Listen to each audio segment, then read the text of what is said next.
여러분 반갑습니다. 시촌입니다. 여러분 명절 잘 보내고 계시죠?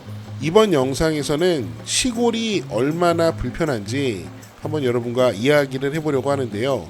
여러분도 도시에 사시더라도 시골이 얼마나 불편한지 익히 잘 알고 계실 거라고 생각합니다. 그래서 이번 영상에서는 제가 시골에 살면서 현실적으로 경험한 불편함, 어떤 게 진짜 불편한지 여러분과 이야기를 나눠보고 또 그 불편함이 우리에게 진짜로 어떤 의미가 있는지 한번 같이 생각해 보도록 하겠습니다.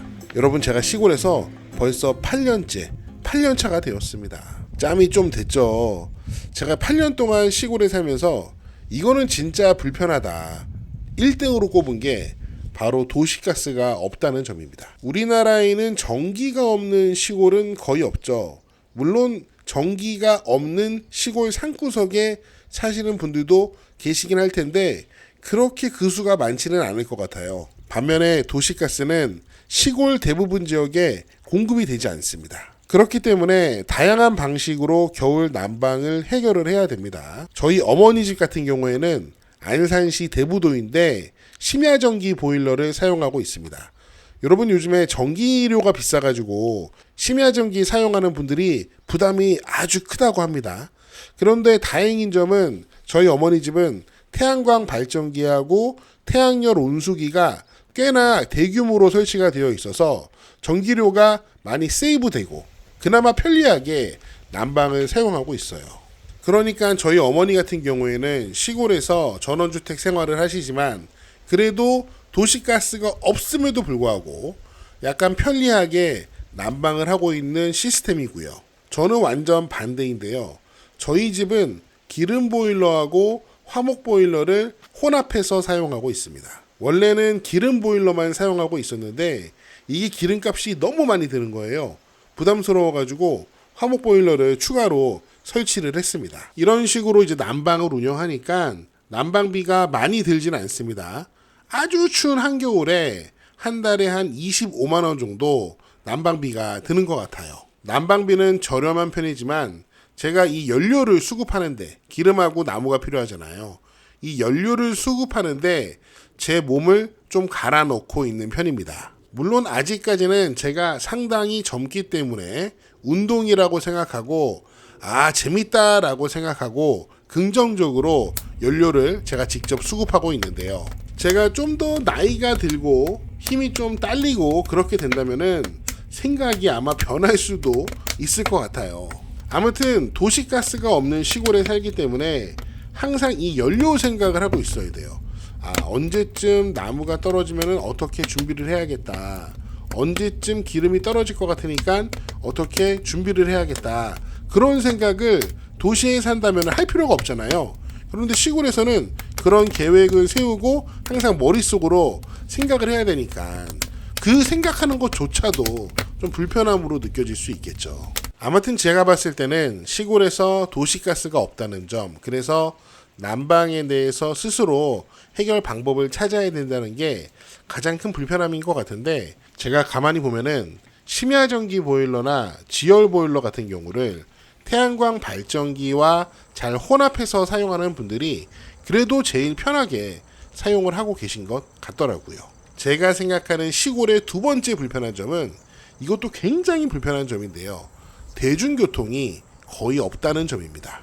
지하철은 당연히 없고요. 버스도 거의 없다고 보시면 됩니다. 버스가 다니긴 하지만 내가 이동하고 싶을 때 언제든지 자유롭게 이용할 수 있는 수준의 버스 배차 간격이 나오지가 않습니다. 그렇기 때문에 만약에 시골에 사는데 내가 차도 없고 운전도 못한다, 그런 분들은 어디에 이동을 하기 위해서는 그 버스 시간에 내 모든 일정을 맞춰야 합니다. 그러면은 여간 불편한 게 아닙니다. 하루에 버스가 몇 대나 온다고 내 일정을 거기다 다 맞추는 거 쉽지 않아요. 그래서 저희 가족 같은 경우는 편리하게 살아야 되니까 주로 자동차를 이용해서 이동을 합니다.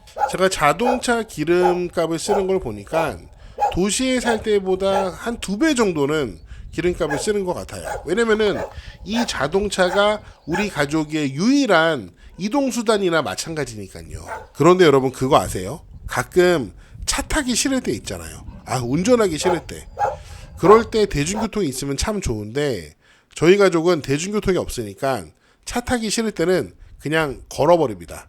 몇 킬로 정도는 그냥 걸어요.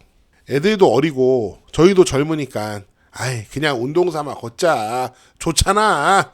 그런 생각으로 몇 킬로씩 걸을 때가 있습니다. 마을을 걷다 보면 동네 할머니들이 보행기를 끌면서 걷는 모습을 볼 수 있는데 이 할머니들은 진짜 불편하시겠다. 대부분 연세가 매우 높으셔서 운전도 못 하실 것 같고 그렇다고 해서 버스가 자주 오는 것도 아니니까 그냥 이동하려고 보행기를 끌고 길 밖으로 나오시는 거예요. 그런 할머니들을 보면은 진짜 불편하시겠다. 이분들이야말로 시골에서 진짜 교통 약자다. 그런 생각이 드는데 그런데 이런 문제를 그분들의 불편함을 사회적으로 해결하기가 그 불편함을 해소하기가 너무 어렵잖아요. 그래도 도시에서는 대중교통이 워낙 좋으니까 연세 드신 분들도 여기저기 잘 다니시잖아요. 심심하기도 하고.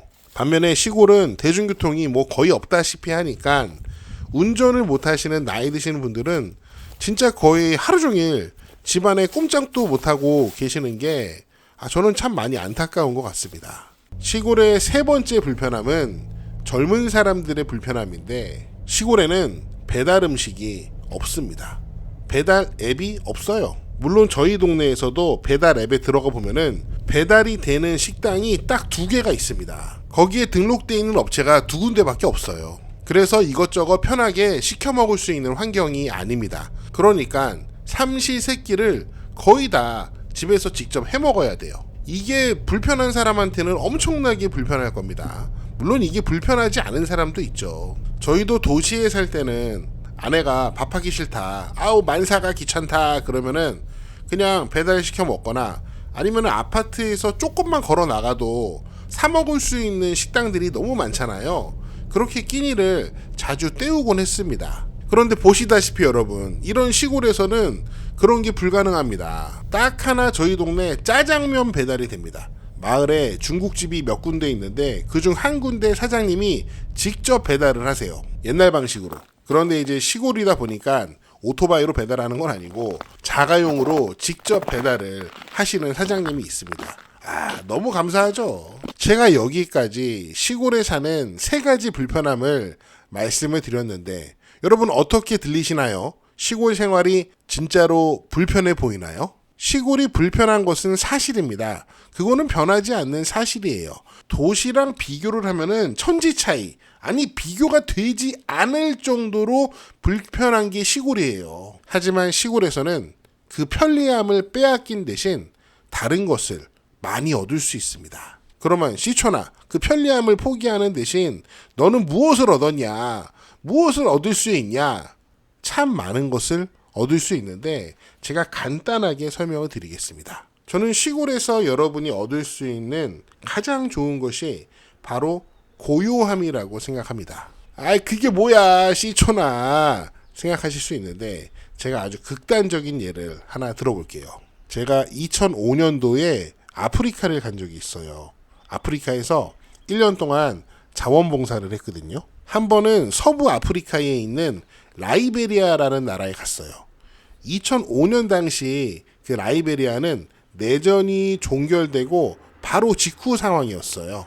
전쟁이 끝나고 나라 상황이 얼마나 참혹하겠습니까?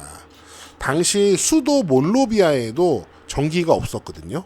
한 나라의 수도에도 전기가 들어오지 않는 상황이니 참 대단한 상황인 거죠. 그런데 그 나라도 부자들은 돈이 있으니까 기름 사가지고 제너레이터 돌려가지고 알아서 전기를 쓰더라고요. 그런데 저는 자원봉사를 하러 간 입장이니 제가 돈이 있겠습니까? 전기가 없으니까 물이 자동으로 나오지가 않습니다. 그쵸? 펌프가 돌아가야지 물이 나오잖아요. 물이 안 나오니까 물을 무조건 아침마다 우물에 가서 떠옵니다. 그 물을 씻고 마시는 데 쓰기도 하지만 화장실도 변기에 물이 없으니까 화장실 물을 내릴 때도 그 물을 떠다가 물을 내려야 돼요. 와, 진짜 제가 인생에서 느낀 불편함의 끝판왕이었습니다.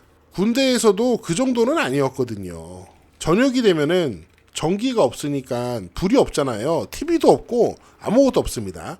그러니까 촛불을 하나 켜놓고 저녁 시간을 아주 짧게 보냅니다. 제가 그 시간에 주로 뭘 했냐면은 촛불 아래 책을 펴놓고 책을 봤습니다. 다른 게 할 게 없어서 그랬어요. 그래서 책을 보는데 제가 책을 읽는 동안에 저를 방해하는 게 하나도 없잖아요. 무슨 스마트폰이 있는 것도 아니고 텔레비전이 있는 것도 아니고 오로지 제가 촛불 아래에 있는 책만 보게 되더라고요. 그리고 그 세계에 빠져요.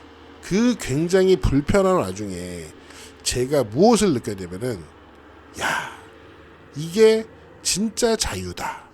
그걸 느꼈어요. 그리고 가끔은 밤에 촛불을 켜놓고 동료들과 대화를 하는데 다른 소리가 아무것도 들리지 않습니다. 제 목소리하고 그 동료의 말하는 소리밖에 들리지 않아요. 굉장히 그 목소리에 집중을 하게 되더라고요. 야, 이것도 진짜 자유다. 그런 걸 제가 그때 느꼈습니다. 그때 그 전기가 없었던 아프리카만큼은 아니지만 제가 시골에서 느끼는 그 고요함, 자유는 그때 제가 아프리카에서 느꼈던 그 진짜 자유와 좀 닮았습니다. 그래서 저는 요즘에 사실 시골에 살지만 스마트폰을 좀 자주 안 만지려고 노력을 하는 편입니다.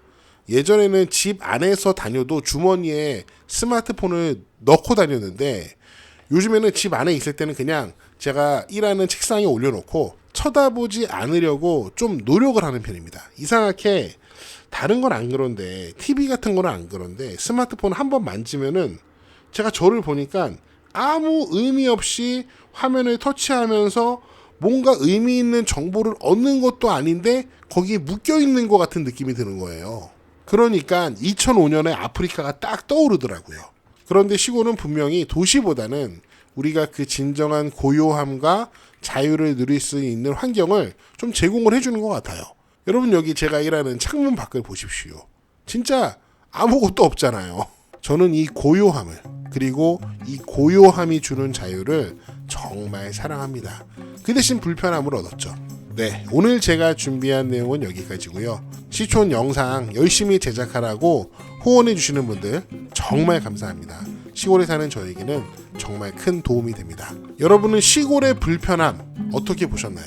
여러분의 다양한 의견을 가감없이 댓글로 많이 남겨주시고요. 저는 다음 영상에서 더 재미있고 유익한 내용으로 돌아오겠습니다. 여러분 명절 잘 보내시고요. 내일도 시촌 어게인!